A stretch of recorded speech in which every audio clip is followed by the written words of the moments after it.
네, 한 목소리로 함께 읽어볼까요? 함께 읽겠습니다.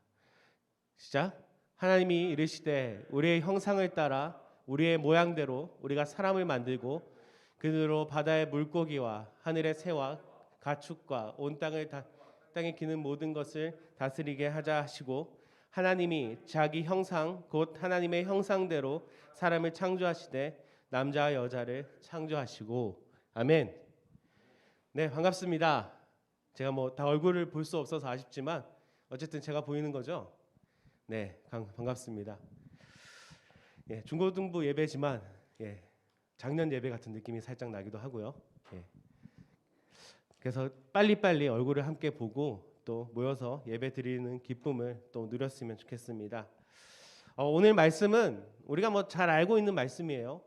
그래서 뭐 이 말씀에 대해서 특별히 어떤 해석을 하고 그럴 필요는 없을 것 같지만 저는 제가 이제 새롭게 교회를 가고 새로운 만남들이 있을 때 이 말씀을 가지고 이 설교의 자리에 자주 올라갑니다.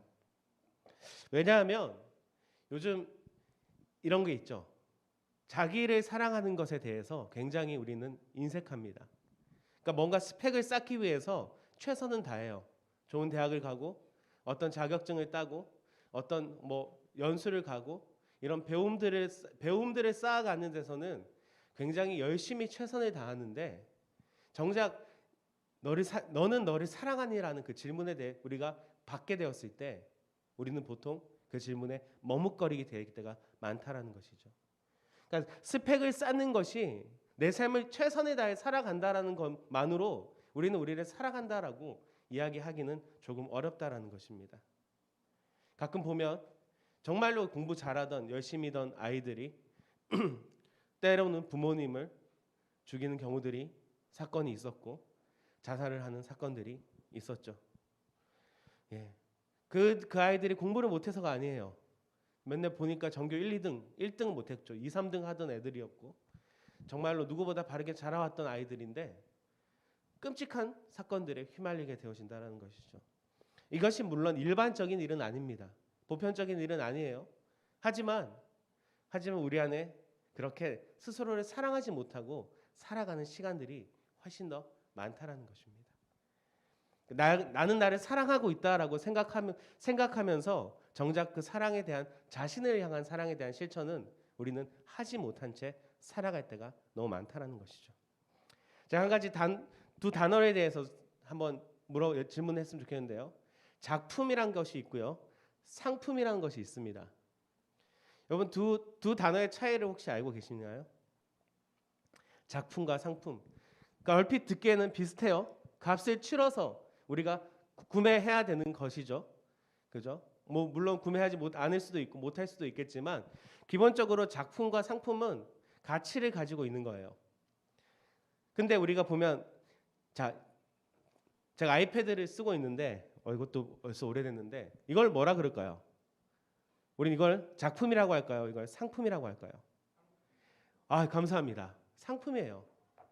제가 이 아이패드를 살 때 펜슬까지 해서 한 60만 원 정도에 산 것 같은데 지금 당근마켓에 쳐보면 처참하게 떨어져 있습니다. 예. 팔면 손해예요. 예, 저는 아직 쓸만하기 때문에 아직 몇 년 더 쓸 거기 때문에 이 상품을 사용할 겁니다. 근데요, 우리가 작품이라고 하는 것들이 있죠. 대표적으로 뭐 유명한 게 뭐가 있을까요? 예, 저는 그림을 잘 몰라서 그냥 보면 피카소라는 화가가 있죠. 살아가면서 부를 누렸던 거의 유일한 천재 화가가 있는데 우리가 피카소의 그림을 보고 상품이라고 할까요? 작품이라고 할까요? 우리는 작품이라고 합니다. 그죠? 그 작품은 어떤 것이냐면 시간이 갈수록 소중해지고 가치가 늘어나게 됩니다. 피카소가 살아있을 때와 피카소가 죽었을 때 그 후에 우리는 그 가치가 훨씬 더 크게 되는 것을 바라볼 수 있습니다. 그죠? 골동품이라는 것은 우리가 흔히 작품이라고 하는 것들은 시간이 흐를수록 가치가 있어진다는 것이죠. 근데 우리는 당장에 어떤 시작점에 있을 때 작품과 상품을 바르게 구분하지 못할 때가 있습니다. 때로는 제가 갖고 있는 이 아이패드도 작품이 되어질 수 있겠죠. 100년 후쯤에 누군가가 이것을 잘 소장하고 있었다면 그걸로서의 가치를 가지고 어떤 기능적인 것이 아니라 그 상품이 갖고 있는 자체를 가지고 브랜드를 가지고 우리는 이것을 작품이라고 할 수 있다라는 것이죠. 근데 많은 사람들은 이 작품과 상품을 헷갈린 채 마치 나는 하나님의 작품인데라는 것들을 까먹고 잊어버리고 상품으로서 살아가려고 할 때가 너무 많다라는 것입니다. 여러분의 인생에 여러분의 삶에 값을 매긴다면 얼마 정도 줄 수 있을 것 같습니까? 연봉을 따져가지고 막 1억씩 받아가지고 한 60년 정도 매기면 한 60억이라고 할 수 있을까요? 물론 우리 세상은 우리를 그렇게 판단할 수 있습니다. 당신이 어느 대학을 나오고 당신이 어떤 스펙을 가지고 당신이 어떤 외모를 가지고 그죠? 그런 모든 것들을 종합해서 우리는 연봉이라는 것으로 우리의 가치를 매기고 살아가고 있습니다. 근데 중요한 것은 우리는 세상의 가치에 집중하지 않아야 된다는 것이에요. 왜? 우리는 그리스도인들이기 때문에. 우리는 잠시 지나가는 이 땅에 목숨을 걸고 삶을 걸고 모든 것들을 걸고 살아갈 존재가 아니기 때문에 세상이 주는 그 가치에 우리의 삶을 온전히 드릴 필요가 없다라는 것이죠. 그럼 우리는 어떤 것을 해야 될까요? 하나님이 주신 가치를 바라보고 성경이 이야기하는 가치를 바르게 바라볼 수 있어야 된다는 겁니다. 그러면 우리의 값은 성경은 이렇게 얘기합니다. 사람의 마음으로 온 천하를 얻고도 제 목숨을 잃으면 무엇이 유익하리요? 우리가 잘 알고 있는 마가복음의 말씀인데, 네. 물론 우리의 가치가 온전히 온 천하라고 이야기할 수는 없겠지만 우리의 생명은 온 천하보다 귀하다라는 것이죠. 우리의 삶의 모습은 세상이 말하는 그 스펙으로 기준을 따지는 것이 아니라 학벌과 외모로 기준을 따지는 것이 아니라 하나님이 나라는 한 존재를 바라봤을 때 이렇게 얘기하고 계신다는 것이죠. 우리가 이런 말을 하죠. 얼마짜리, 100원짜리, 200원짜리 이런 말 초등학생이 많이 하나요? 예, 과자를 지어서 얼마짜리라고. 요즘 100원짜리 없죠. 불량식품도 500원씩 하더라고요. 자, 얼마짜리 했을 때 우리를 그 얼마짜리로 매길 때 우리는 무엇이라고 얘기할 수 있겠습니까? 따라 해볼까요? 예수님짜리. 다시 한번 예수님짜리. 예, 우리는 예수님짜리예요. 얼마짜리라고 내 값을 이야기할 때 우리는 당당하게 이야기할 수 있어야 돼요. 얼마요? 난 예수님짜리야. 왜? 그리스도의 그 십자가라는 값을 치르고 예수 그리스도라는 생명이라는 값을 치르고 우리는 살아난 존재이기 때문에 우리의 삶이 우리의 모습이 지금의 상황이 형편없을지라도 우리의 존재만으로도 하나님은 우리를 향해 넌 예수님짜리야. 너의 가치는 예수님짜리야 라고 얘기하고 있다는 것입니다. 우리 다시 한번 스스로를 향해서 얘기해 봅시다. 나는 예수님짜리야. 예, 부끄러우시죠? 이런 거 하면. 예, 저도 앉아있을 때는 부끄러워서 잘 안 하는데 앞에 있으면 막 시킵니다. 예, 나는 예수님짜리예요. 여러분 예수님짜리입니다. 우리가 거기서부터 시작할 때 우리의 삶은 달라지고 우리의 삶은 변화되어지고 우리의 삶은 바른 방향을 향해서 나가게 되어진다는 것입니다. 우리나라는 여러 가지를 1위를 하고 있죠. 어제 뉴스를 보니까 반도체 생산률, 고급 가전제품 판매율, 기타 등등 해가지고 그 다음에 선박 수주율인가 이런 거 이런 기사들이 많이 있더라고요. 그 중에 굉장히 불명예스러운 1위가 있죠. 바로 자살을 하는 1위입니다. 정말 슬프게요. 10대부터 30대까지의 죽음의 그 이후의 1위가 자살이고요. 40대부터 그 후까지의 죽음의 1위는 암입니다. 그러니까 이런 얘기를 하면 안 돼요. 한데 안 되지만 사람들이 우스갯소리로 이렇게 얘기하더라고요. 30대까지 버티면 암으로 죽는다고. 잘 버텨도. 예, 물론 여러분 제 마음이 아닙니다. 이런 이야기도 있다라는 거죠. 그러니까 우리나라의 10대부터 그러니까 어려서부터 30대 이상에까지의 죽음의 가장 첫 번째 되는 이유가 자살이라는 겁니다. 지금도 몇 분에 한 명씩 세상을 스스로 자신의 삶을 던져버리게 돼요. 저는 제가 경험한 것이 있는데요. 제가 2호선 이제 학교에 갔다가 집으로 오는 길에 2호선을 타고 신도림에서 2호선을 타고 왕십리로 넘어오는 가운데 당산역에서 있었던 일입니다. 갑자기 역에 중간쯤 왔는데 퍽 소리가 나고 덜컹 하더라고요.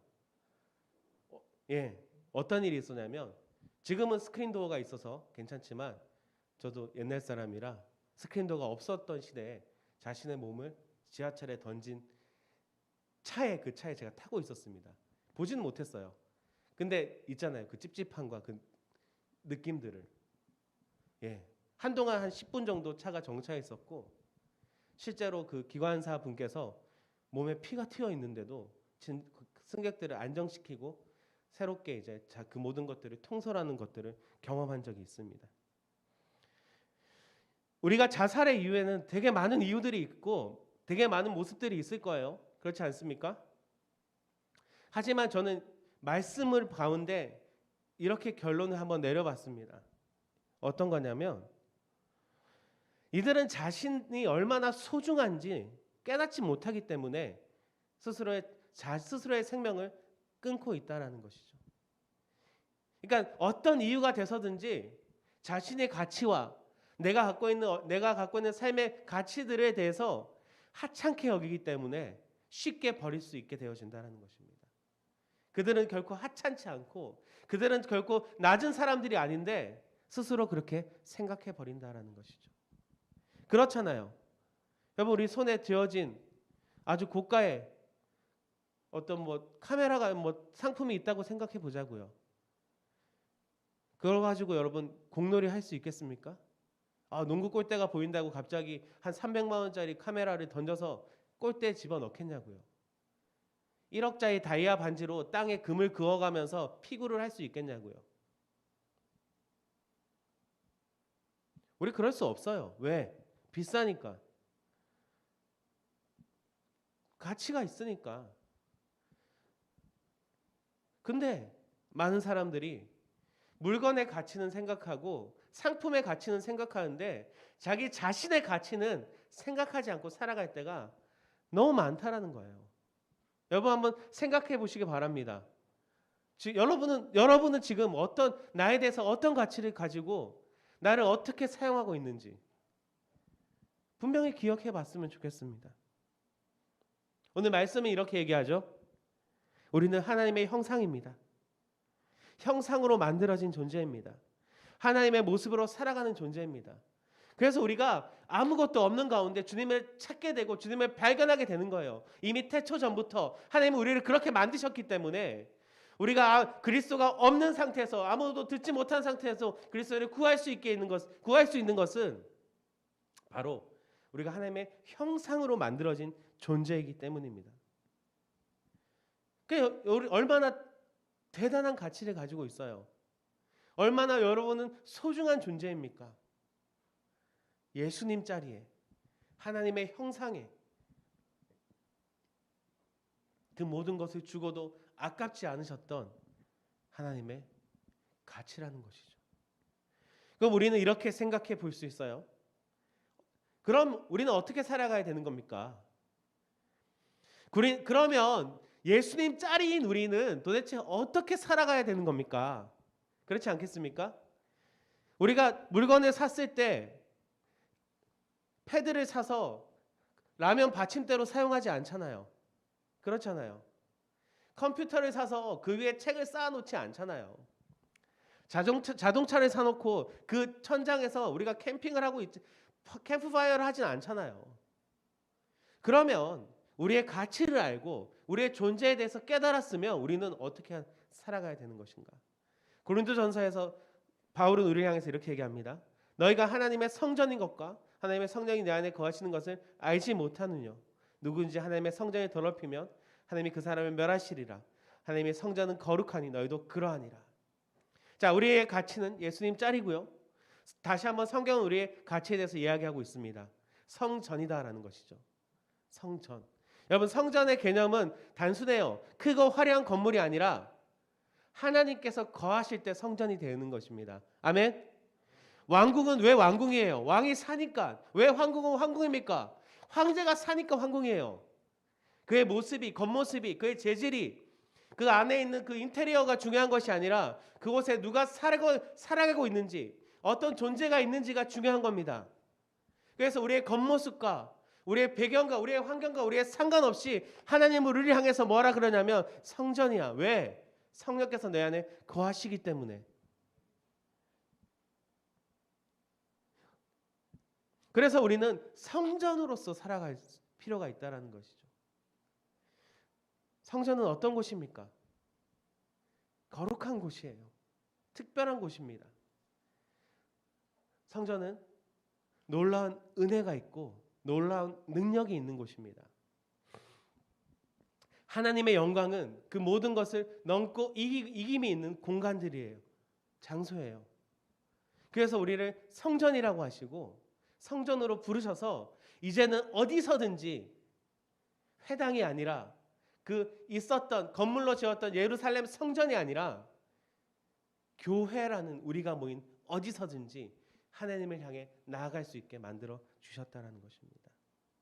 그래서 두 가지를 한번 생각해 보겠습니다. 성전이란, 성전의 삶이란. 첫 번째는 우리의 외적인 건강에 우리가 신경을 써야 될 것 같습니다. 물론 제가 자신 있게 그 말을 하기에는 저의 겉모습도 그렇게 건강하진 않지만 중요한 것은 우리의 몸을 아끼고 사랑한다라는 것에 중요한 거예요. 요즘 뉴스를 보면 충격적인 이야기들이 많이 나옵니다. 벌써 10대부터 성매매를 하고 있는 가출 청소년들의 이야기를 우리는 너무나도 쉽게 들을 수 있어요. 어려서부터 술과 담배로 인해 살아가고 있는 많은 사람들의 모습을 볼 수 있습니다. 물론 우리가 술과 담배가 구원의 기준이 아닙니다. 술 먹고 담배 피면 천국 못 가요. 그렇지 않아요.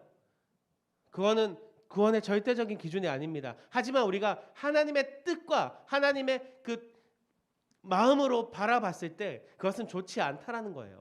하나님이 기뻐하지 않으시는 일이란 겁니다. 왜? 우리의 몸을 망가뜨리기 때문에. 우리의 몸을 함부로 굴리는 것, 우리의 몸을 악화시키는 것, 그것들을 계속해서 하는 것. 여러분, 그것은 하나님께서 기뻐하시는 일이 아닙니다. 그래서 자살은 나쁜 거예요. 하나님이 주신 생명을 함부로 하는 것, 우리 하나님이 주신 몸을 함부로 다루는 것. 여러분, 성전이 그럴 수 없는 거예요. 그러면 안 되는 거예요. 여러분, 어떻게 하시겠습니까? 여러분의 몸을 건강히 지키시길 예수님의 이름으로 부탁드리겠습니다. 아멘. 예.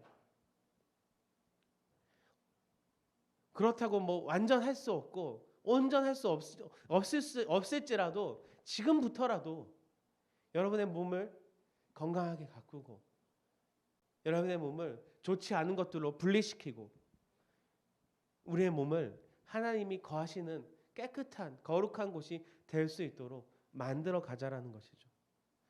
그리고 두 번째는 우리가 영적인 부분에 대해서 한번 생각해 봐야 돼요. 한민족이라는 어떤 특성이 있습니다. 그죠? 이 반도 국가, 강대국 사이에 있는 대한민국. 누가 이렇게 얘기하더라고요. 한국은 유럽에 있었으면 깡패였다고. 그죠? 경제 10위 안에 들고 군사 6위에 되는 아주 뭐 놀라운 모습으로 우리가 지금 성장해 있지만 한 대한민국의 과거는 조선이라는 과거는 고조선부터 올라오는 과거는 계속해서 수탈당하는 우리나라가 역사적으로 수탈당한 횟수가 931회 정도 된다고 하더라고요. 그래서 우리는 흔히 볼 수 있는 한국의 어떤 정서적인 창이나 뭐 노래나 뭐 설화들이나 이런 것들을 보면 어때요? 원한을 풀어야 돼요. 한이 맺힌 특히 국악에 대한 보면 한 맺힌 소리. 제가 그분들을 비하하는 것이 아니라 그냥 내용들이 그렇고 좀 그랬을 때 훨씬 더 좋은 소리가 난다고 하잖아요. 여러분 잘 모르시겠지만 서편제라는 영화가 예전에 있었어요. 최초 100만을 달성한 영화인데요. 우리나라에서. 그 영화에서 아버지가 딸의 노래 실력을 늘리기 위해서 했던 이익이 뭐냐면 두 눈을 멀게 했습니다. 놀랍죠? 요즘은 별로 안 놀라운 건가요? 어쨌든 한을 서리게 하기 위해서 한의 목소리를 내기 위해서 멀쩡한 눈을 실명시켰어요. 물론 그 영화에서는 훨씬 더 노래를 잘하게 되어지긴 하지만, 그러니까 우리가 갖고 있는 어떤 역사적인 우리의 흐름이, 의식이 우리는 패배에 한을 담고 있는 그런 모습이 있다라는 것이죠. 그래서 항상 부정적인 생각을 가지면 우리는 이렇습니다. 할 수 있나? 할 수 없어. 내가 가능하겠어? 우리 집이 이런데? 내가 지금 형편이 이런데? 내가 갖고 있는 수준이 이런데? 그죠? 그럼 우리는 생각해 볼 수 있죠. 하나님이 우리를 어떻게 바라보고 계실까? 그런 생각을 하고 있는 나를 어떻게 바라보고 계실까? 요한복음 4장에요. 한 여인이 나옵니다. 우리가 잘 알고 있는 여인이에요. 어떤 여인이죠? 수가성, 사마리아에 있는 여인입니다. 이 여인은 정말 찌들어 있는 한 삶을 살았습니다. 어떤 정도냐면 예수님이 이 여인과 이야기하면서 이 여인에 대한 상황을 이야기해요. 아, 남편이 5명 있었는데 지금 당신이 살고 있는 사람은 남편이 아닙니다. 기억나시나요? 감사합니다. 네, 여러분 잘 보십시오. 예수님 당시의 여자의 위치는, 여인들의 위치는 이렇게 말씀드려서 죄송하지만 물건 같은 위치였습니다. 소유였어요. 왜? 인구가 세워질 때 숫자로 세워지지 않는 존재들입니다. 그래서 성경은 늘 고아와 과부를 이야기하는 이유가 뭐냐면, 그 고아와 과부는 그 인생에서, 그 세상에서, 그 세계관에서 가장 낮고 천한 존재들이기 때문에, 누군가가 도와주지 않으면 스스로 살아갈 수 없는 존재들이 고아와 과부이기 때문에 성경은 그들을 향해서 선을 베풀라고 항상 얘기하고 있어요. 왜? 그들에게 선이 베풀어질 때 정의와 공의가 살아가는 세대이기 때문에. 이 여인은 여인이었어요. 하지만 버림받았습니다.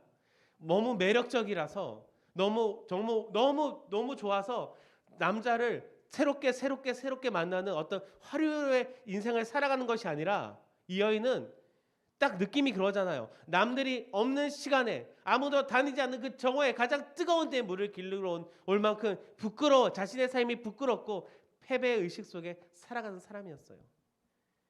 그럼 그 전에 있던 5명의 남편은 어떻겠습니까? 버림받은 거죠.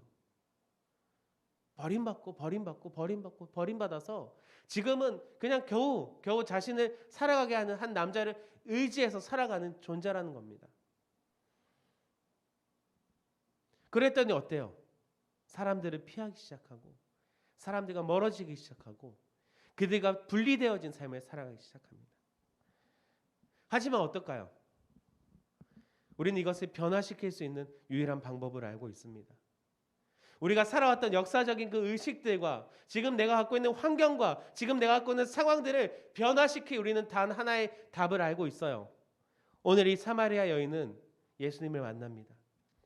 오늘 예수님은요, 이 사마리아에 간 이유가 이 여인을 만나기 위해서였습니다. 여러분, 예수님은 유대인이잖아요. 유대인들은 사마리아 땅을 밟지도 않았어요. 불결하다고, 더럽다고. 그래서 북쪽에서 예루살렘으로 가려고 할 때 사마리아 땅을 지나가면 더 빠른데, 굳이 사마리아 땅을 뺑 돌아서 가던 사람들이 유대인이었다고요. 더러우니까. 근데 오늘 예수님은 사마리아 땅으로 들어가세요. 그것을 헤치고 나가서 한 여인을 만납니다. 그리고 그에게 마르지 않는 생수를 보여주십니다. 이 사마리아 여인의 삶은 변합니다. 새로워지기 시작하는 거예요. 사람의 낯을 피해서 그 뜨거운 정오에만 다니던 그 한 여인이 세상 속으로 들어가게 돼요. 그리스도를 선포하게 됩니다. 자신의 가치를 깨달으니까, 자신의 존재를 깨달으니까 껍질을 깨고 나아가게 되는 거예요. 와. 그래서 자신이 두려워하던 그 세상 가운데 들어가서 선포하게 되는 거죠. 나의 가치를 찾았습니다. 내가 누군지 깨달았습니다. 여러분도 깨달으시기 바랍니다라고 오히려 그들을 향해 더 힘있게 말할 수 있는 사람이 되어졌다는 것입니다. 여러분, 우리는 이미 그리스도가 우리 안에 오셨습니다. 움츠러들 필요가 없어요. 그리스도께서 우리의 가치를 인정해 주셨고 선포해 주셨습니다. 우리는 그것을 가지고 나아가면 되는 거예요. 여러분, 변화되기 위해서 뭔가 노력해야 되는 것이 아니라 우리는 모든 것이 갖춰져 있는 상태에서 그냥 그리스도를 인정하고 나아가면 되는 겁니다. 지금 우리의 위치가 그래요. 여러분, 분명히 깨달으시기 바랍니다. 나는 예수님 짤이고 나는 하나님의 작품이다라는 것을. 하나님을 믿는 사람과 믿지 않는 사람의 가장 큰 차이가 무엇인지 혹시 아십니까? 그것은 어려운 일이 있을 때, 힘든 일이 있을 때 가장 크게 드러나게 됩니다. 하나님 믿는 사람들은, 하나님의 사람들은 어려운 가운데 소망을 발견하고요. 어려운 가운데 하나님의 뜻을 구하게 됩니다. 하나님이 없는 이들은 어려운 환경을 바라보며 좌절하게 된다는 것이죠. 여러분, 더 이상 패배자가 아닙니다. 저와 여러분은 더 이상 그 패배의 장막 안에 살고 있는 사람들이 아니라는 것이죠. 그리스도의 십자가가 그 장막을 찢어졌고 그리스도의 그 피가 우리를 깨닫게 하셨고 눈뜨게 하셔서 세상을 향해 나아갈 힘을 주셨다는 것입니다. 말씀을 정리하겠습니다. 저는 여러분의 소중함을 깨달았으면 좋겠습니다.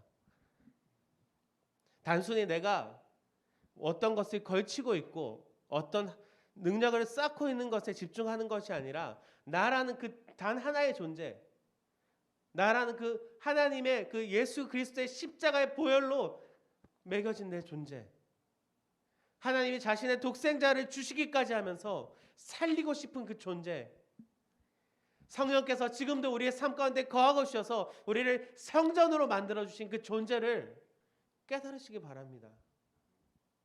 여러분, 그 정도예요. 어깨를 펴세요. 걸음을 당당히 걸으세요. 여러분은 하나님의 사람입니다. 기도하겠습니다.